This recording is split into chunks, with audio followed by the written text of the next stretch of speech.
Spatial mismatch is the mismatch between where low-income households reside and suitable job opportunities. In its original formulation and in subsequent research, it has mostly been understood as a phenomenon affecting African Americans. As a result of residential segregation, economic restructuring, and the suburbanization of employment, spatial mismatch was first proposed by John F.Kain in a seminal 1968 article, Housing Segregation, Negro Employment, a Metropolitan Decentralization. That article did not specifically use the term spatial mismatch, and Kain disclaimed credit. In 1987, William Julius Wilson was an important exponent, elaborating the role of economic restructuring, as well as the departure of the black middle class, in the development of a ghetto underclass in the United States. History.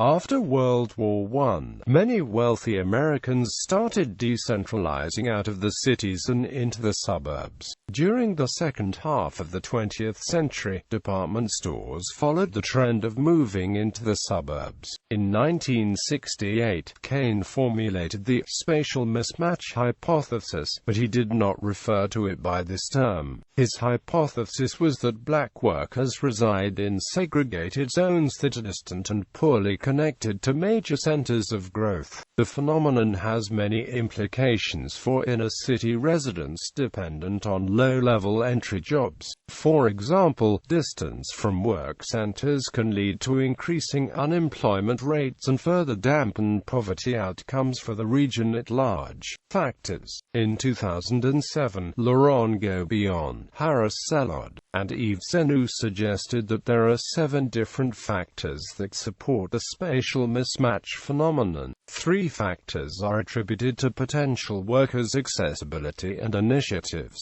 The remaining 2 factors stress employers' reluctance to divert away from the negative stigma of city people and in particular minorities when hiring potential workers' perspectives. Commuting cost is seen as an obstacle for inner-city people to be present for job interviews and furthermore to arrive to work every day on time. In other words, cars may be too expensive for some workers and they may have to rely heavily on public transportation. Public transportation is problematic in a sense that it is not always prompt and may not stop at all job location sites. Information access to jobs decreases as distance increases away from the job center. People who are living away from the job center are generally less knowledgeable about potential openings than individuals who live closer to the job center. Therefore, networking and information spillovers are of a major advantage in accessing information about potential openings. There seems to be a lack of incentive for distance workers to search intensively for a job that is relatively far away. Gobillon, Sellard and Zenou believe that minorities more or less do a trade-off between short-term loss and long-term benefits. The short-term loss involves making frequent search trips to distant work centers. However, the long-term benefit involves obtaining a stable job and thus a higher wage rate. Unfortunately, minorities tend to weigh the short-term loss higher than the long-term benefits and as a result decreases their opportunity at obtaining a job in